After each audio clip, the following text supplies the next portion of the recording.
Lo que voy a contarles esta noche no es una historia de fantasmas. No hay aparecidos en los campos, no hay maldiciones de brujos ni almas que vagan por caminos polvorientos. Lo que voy a contarles es algo mucho peor. Porque los fantasmas solo asustan.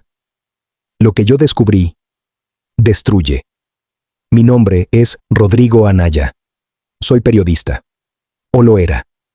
Antes de que todo esto pasara, trabajaba para una revista de investigación independiente en la Ciudad de México.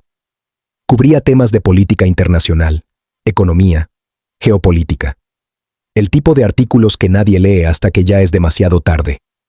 Y en el verano de este año, el año en que el mundo entero tenía los ojos puestos en los estadios, en los goles, en las banderas, yo tenía los ojos puestos en algo más, en lo que nadie debería ver. Escúchenme bien. No importa si creen o no creen. No importa si piensan que soy un loco, un paranoico, un conspiranoico de los que viven en Internet. Lo único que les pido es que escuchen hasta el final, porque si algo me pasa después de publicar esto, necesito que alguien sepa la verdad. Todo empezó con un mensaje de texto. Era las 2:47 de la madrugada de un martes cualquiera. Yo estaba dormido cuando mi teléfono vibró en el buró. Normalmente no le hago caso a los mensajes de madrugada, pero algo, no sé explicarlo, algo me hizo despertar y leerlo. El número era desconocido, y el mensaje decía solo esto. El torneo no es un evento deportivo, es una instalación.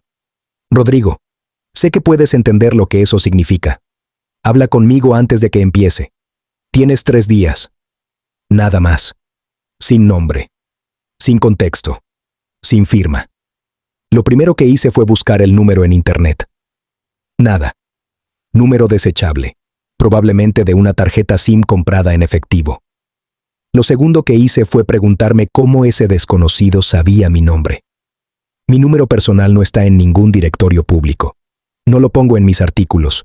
Solo lo tienen mis colegas, mis fuentes de confianza, y muy poca gente más. Debí haberlo ignorado.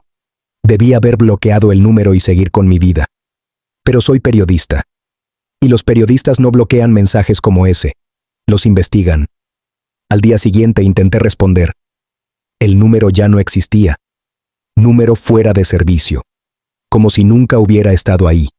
Pero ese mensaje seguía en mi pantalla. Real. Tangible. El torneo no es un evento deportivo. Es una instalación. Llevaba semanas cubriendo los preparativos de el Gran Torneo Mundial. Así lo llamaremos aquí porque el nombre real ya no importa tanto como lo que hay detrás de él. El evento más grande en la historia del fútbol. 3 países anfitriones. Decenas de ciudades sede. Más de 5.000 millones de espectadores proyectados en todo el planeta. 5.000 millones. Más de la mitad de la humanidad, con los ojos pegados a una pantalla al mismo tiempo.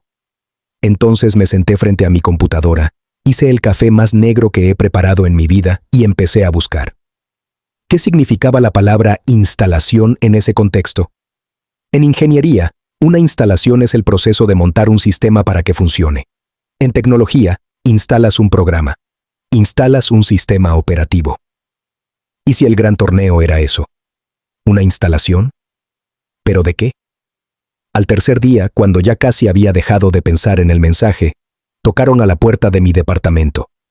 Eran las 6 de la tarde. Luz del día. Nada amenazante. Abrí y había un hombre parado en el pasillo. 50 y tantos años. Pelo canoso peinado hacia atrás. Traje oscuro sin corbata. Cara de cansancio profundo. No el cansancio del que no durmió bien. El cansancio del que lleva años cargando algo demasiado pesado. Me extendió la mano. Fría. Extrañamente fría para ser un día cálido. Rodrigo Anaya, dijo. No como pregunta. Como confirmación. Me llamo Esteban Mora. Fui director de análisis estratégico en el Instituto Helix, y necesito hablar con usted. El Instituto Helix. Cualquiera que haya estudiado geopolítica conoce ese nombre. Un think tank privado con sede en Ginebra. Fundado en los años 70 por un consorcio de empresarios, académicos y, según rumores nunca confirmados, funcionarios de inteligencia retirados de varios países. Asesoran a gobiernos, a corporaciones, a organismos internacionales. Publican informes sobre el futuro de la economía global, la gobernanza climática, la digitalización del mundo. Y supuestamente, solo supuestamente, tienen acceso a conversaciones que nunca llegan a los medios. Lo dejé pasar. Se sentó en el sofá de mi sala.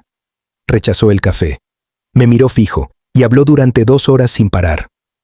Lo que me contó esa tarde cambió todo lo que creía saber. Según Esteban Mora, el Instituto Helix no era solo un grupo de análisis. Era el brazo visible de algo más grande. Un círculo interno al que él llamó la Mesa de los 12. 12 personas. Solo 12. Nombres que no aparecen en ninguna lista de Forbes, en ningún artículo, en ninguna base de datos pública. Hombres y mujeres con fortunas que superan a las de naciones enteras, con participaciones en farmacéuticas, en plataformas tecnológicas, en medios de comunicación, en infraestructura digital, en sistemas de satélites. ¿Y qué tiene que ver esta Mesa de los 12 con el gran torneo?, pregunté. Mora me miró de una manera que nunca olvidaré. El torneo fue diseñado por ellos, dijo. No elegido, no ganado, diseñado. Con años de anticipación. Cada ciudad sede fue escogida estratégicamente. Cada estadio fue construido con especificaciones que van más allá de un partido de fútbol. ¿Especificaciones como cuáles?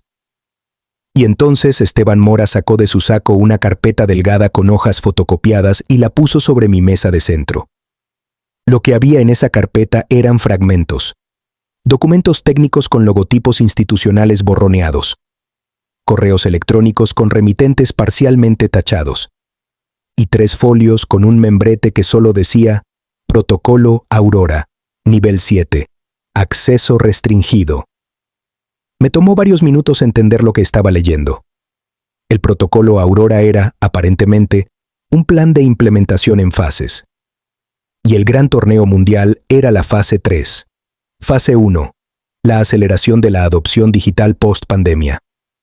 Los confinamientos globales habían empujado a miles de millones de personas a depender de plataformas digitales para trabajar, comunicarse, comprar, existir. Eso ya había pasado. Eso ya lo vivimos todos. Fase 2. La implementación de sistemas de identidad digital integrada en más de 40 países. Pasaportes digitales. Billeteras digitales vinculadas a biometría.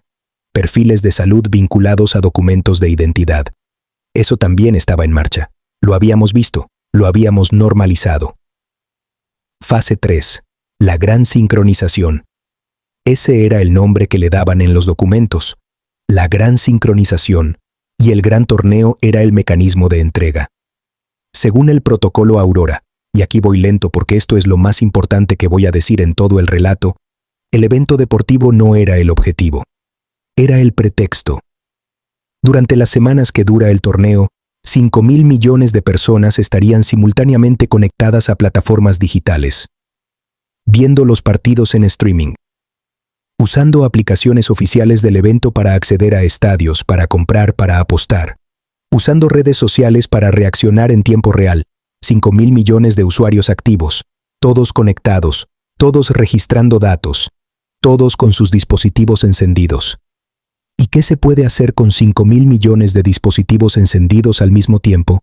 Muchas cosas, demasiadas cosas. Mora señaló una página en particular, un diagrama técnico que yo no podía interpretar del todo, pero que tenía anotaciones a mano en los márgenes. Y una de esas anotaciones decía: sincronización de perfiles de comportamiento, ventana de implementación, 29 días, reversibilidad, mínima. Necesito que me explique, le dije a Mora, ¿qué significa exactamente sincronización de perfiles de comportamiento? Él se acomodó en el sofá, cruzó los brazos y empezó a hablar de una manera que me hizo entender que había explicado esto antes. Quizás muchas veces. Quizás a personas que ya no estaban para contarlo. ¿Sabe usted cómo funcionan los algoritmos de recomendación?, me preguntó. Más o menos, respondí. Aprenden lo que te gusta y te muestran más de lo mismo. Eso es lo que hace la versión pública, dijo. La versión que existe hace 10 años más, la versión que la Mesa de los 12 ha estado desarrollando en paralelo, no solo aprende, modifica. ¿Modifica qué? El comportamiento, las preferencias, las respuestas emocionales ante ciertos estímulos, lo que una persona considera normal, aceptable, deseable, a través de exposición repetida. Ajuste de contenidos, microestímulos sonoros y visuales insertados en transmisiones. Si tienes acceso a suficientes dispositivos, durante suficiente tiempo, con suficiente concentración de atención, se detuvo. Puedes reescribir, en cierta medida, los parámetros de lo que una población entera considera realidad. Silencio. El único sonido era el tráfico afuera de mi ventana. ¿Está diciéndome, pregunté despacio, que el gran torneo es un experimento de modificación conductual masiva? Mora no sonrió. No hizo ningún gesto dramático. Solo dijo: le estoy diciendo que no es un experimento. Es la implementación final de algo que llevan décadas perfeccionando. Pasé los siguientes días intentando verificar lo que Mora me había dicho. No era fácil. Los documentos eran fragmentos, piezas de un rompecabezas sin marco de referencia. Pero empecé a buscar patrones. Y los encontré.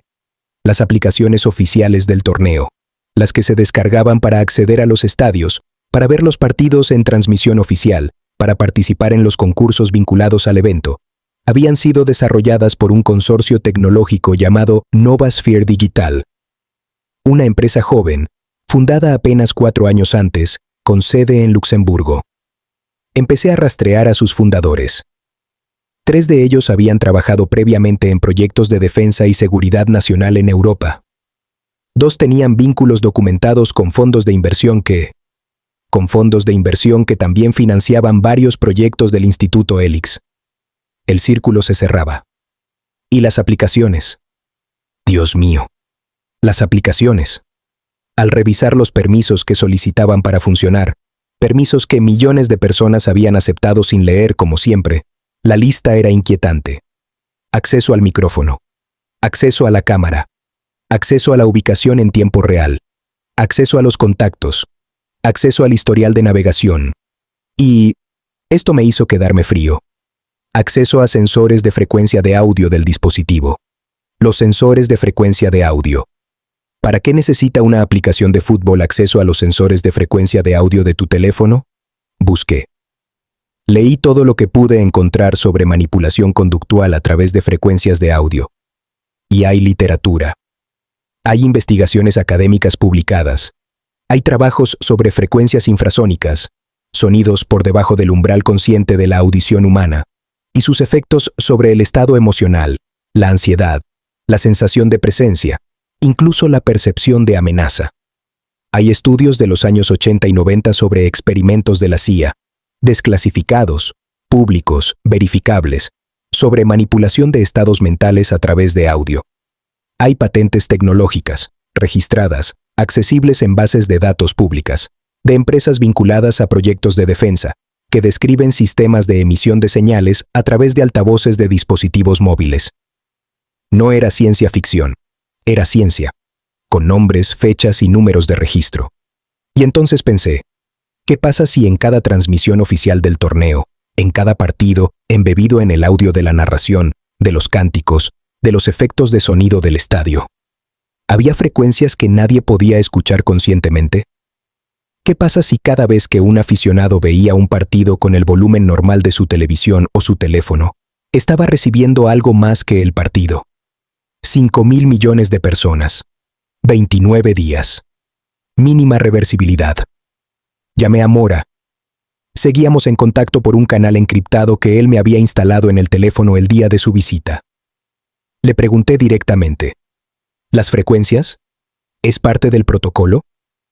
Su respuesta tardó casi 1 minuto en llegar. Solo decía, eso es la capa superficial. Lo que viene después del torneo es lo que debería preocuparles a todos. Según los documentos del protocolo Aurora, el torneo no era el destino, era el catalizador. Lo que estaba programado para venir después era lo que Mora llamaba el nuevo tejido. Déjenme explicar.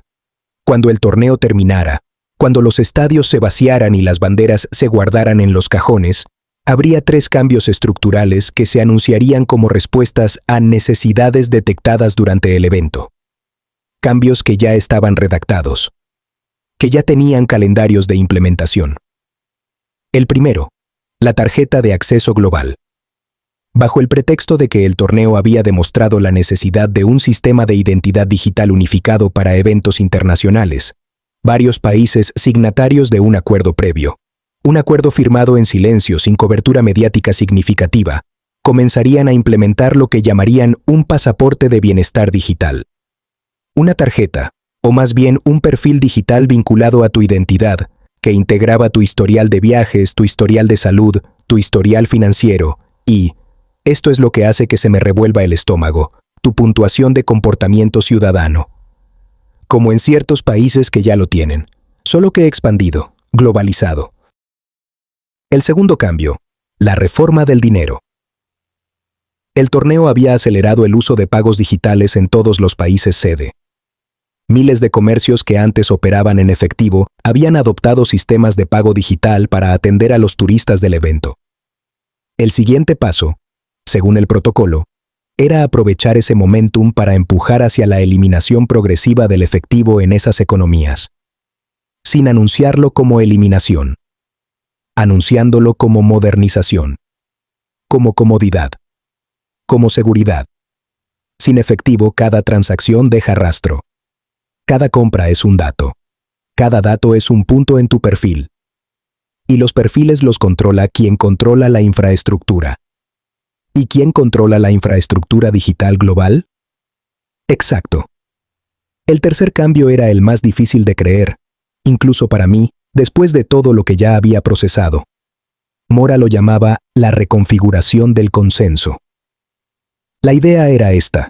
Después de 29 días de exposición a las frecuencias, a los algoritmos, a la sincronización de perfiles, la población no necesitaría ser forzada a aceptar estos cambios.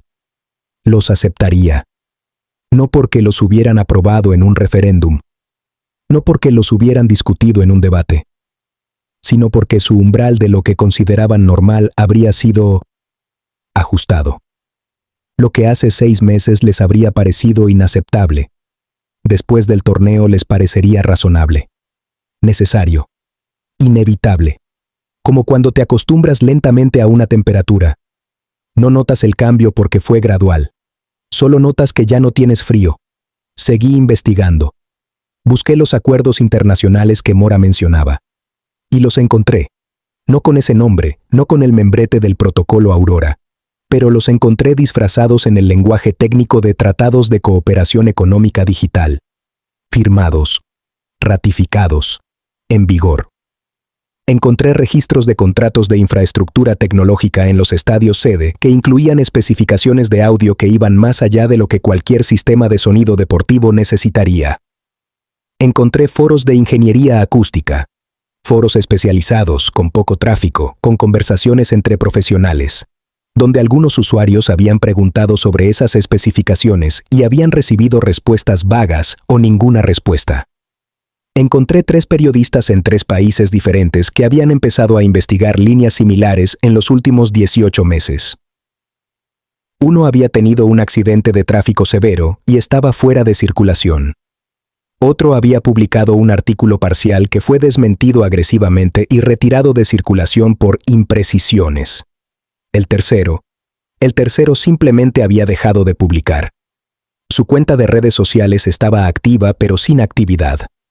Alguien, en su nombre, publicaba de vez en cuando fotos de viajes, de comida, de cosas irrelevantes, como si alguien más estuviera administrando su vida digital. Esa noche no dormí. Fui a ver a Mora 2 semanas después de nuestra primera reunión. Necesitaba más. Necesitaba nombres. Necesitaba algo que me permitiera publicar sin que pudieran desmentirlo de un manotazo. Llegué a la dirección que me había dado. Un departamento rentado en una colonia tranquila. La puerta estaba entreabierta. Entré. El departamento estaba vacío. No solo sin personas. Vacío. Sin muebles. Sin ningún signo de que alguien hubiera vivido ahí recientemente. Piso limpio. Paredes limpias. Solo había una cosa sobre el suelo del cuarto principal. Una hoja de papel doblada en 4, con mi nombre escrito a mano en la parte de afuera. La abrí. Decía: Rodrigo, me encontraron. No los detendrá que publiques ahora. Pero publicar es lo único que puede hacer que esto cuente. La mesa se reúne el último día del torneo. No en ningún palco. En las frecuencias. En eso consiste la ceremonia final. Cuida tu teléfono. Cuida tu televisión. Cuida todo lo que tengas encendido esa noche. Y si puedes, apágalo. Nada más. Sin firma. Guardé la hoja. Salí del departamento. Caminé durante media hora sin dirección. No llamé a nadie. No saqué el teléfono.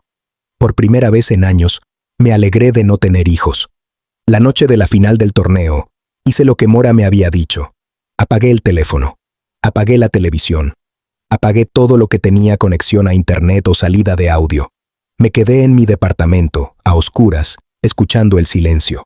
Afuera, la ciudad entera rugía. Gritos, cánticos, bocinas. Millones de personas pegadas a sus pantallas.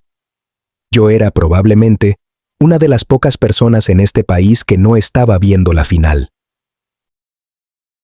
No sé qué pasó esa noche en el resto del mundo. No lo vi. No lo escuché. Pero en los días siguientes, noté cosas. Pequeñas al principio. Sutiles. El tipo de cosas que podrías atribuir a coincidencias si no supieras lo que yo sabía. Gente más tranquila de lo habitual. No en el buen sentido. En el sentido de resignada. Como si algo que antes les generaba indignación hubiera dejado de importarles de la misma manera. Conversaciones donde yo decía algo y la otra persona asentía sin debatir, sin energía para el argumento. Como si el músculo de la resistencia se hubiera atrofiado un poco. Noticias que antes habrían generado manifestaciones, generando apenas comentarios en redes sociales que se disipaban en horas. No puedo probar que fue el torneo. No puedo probar que fue el protocolo Aurora. No tengo forma de medir lo que no puedo medir. Pero yo lo noté. Y una vez que lo notas, no puedes dejar de notarlo. 2 meses después de la final, los gobiernos de 7 países anunciaron en la misma semana, ¿entienden? La creación de sistemas de identidad digital integrados, como respuesta a las lecciones aprendidas en la organización del evento deportivo global. 3 semanas después, 2 de los países anfitriones del torneo anunciaron programas piloto de economía sin efectivo en ciudades específicas. Y una plataforma tecnológica nueva, llamada Verdanet, presentó lo que describió como un sistema de bienestar ciudadano digital, con capacidad para integrar datos de salud, financieros y de movilidad en un solo perfil. Novasphere Digital era uno de los inversores principales de Verdanet. El mundo no terminó con el torneo, pero tampoco siguió igual. El cambio no fue una explosión, fue una marea, silenciosa, constante, irresistible, y la mayoría de las personas que ahora viven en ese mundo diferente no lo notaron, porque para cuando el cambio fue visible ya lo habían aceptado como normal. No sé dónde está Esteban Mora, no he vuelto a saber nada de él desde esa hoja de papel en el departamento vacío. Puede que esté vivo en algún lugar, cuidándose. Puede que ya no. Los documentos del protocolo Aurora están en un lugar seguro. No en mi casa. No en ningún dispositivo conectado a Internet. Impresos, en papel, guardados en un lugar que solo yo conozco. Si algo me pasa, hay instrucciones para que lleguen a las personas correctas. Puede que no sirva de nada. Puede que ya sea tarde. Pero hay una cosa que aprendí en todo esto. Una sola cosa que creo que puede hacer diferencia. La atención. No la resistencia violenta. No el caos. No el pánico. La atención. Porque los sistemas que Mora me describió, los algoritmos, las frecuencias, la modificación de comportamiento, todos funcionan en la oscuridad. Todos dependen de que tú no estés prestando atención. De que estés absorto en el partido, en el resultado, en la euforia del gol. La primera defensa es saber que existe el juego. La segunda defensa es no dejar de nombrarlo. Por eso estoy aquí esta noche. Por eso les cuento esto. No para que tengan miedo, para que tengan ojos. Cuídense. Cuiden sus dispositivos. Cuiden sus mentes. Y la próxima vez que el mundo entero tenga los ojos pegados a una pantalla, pregunten qué no están viendo. No la resistencia violenta, no el caos, no el pánico, la atención. Porque los sistemas que Mora me describió, los algoritmos, las frecuencias, la modificación de comportamiento, todos funcionan en la oscuridad. Todos dependen de que tú no estés prestando atención, de que estés absorto en el partido, en el resultado, en la euforia del gol. La primera defensa es saber que existe el juego. La segunda defensa es no dejar de nombrarlo. Por eso estoy aquí esta noche. Por eso les cuento esto. No para que tengan miedo, para que tengan ojos. Cuídense. Cuiden sus dispositivos. Cuiden sus mentes. Y la próxima vez que el mundo entero tenga los ojos pegados a una pantalla, pregunten qué no están viendo. Esto fue un relato de Memorias del Terror. Si llegaron hasta el final de esta historia, ya saben que no todas las oscuridades tienen garras ni colmillos. Algunas tienen trajes y reuniones en Ginebra. Si esta historia los hizo pensar, compartan. No porque el algoritmo lo pida, sino porque, después de lo que acaban de escuchar, ¿no creen que compartir una historia es todavía, por ahora, un acto libre? Nos vemos en el próximo relato.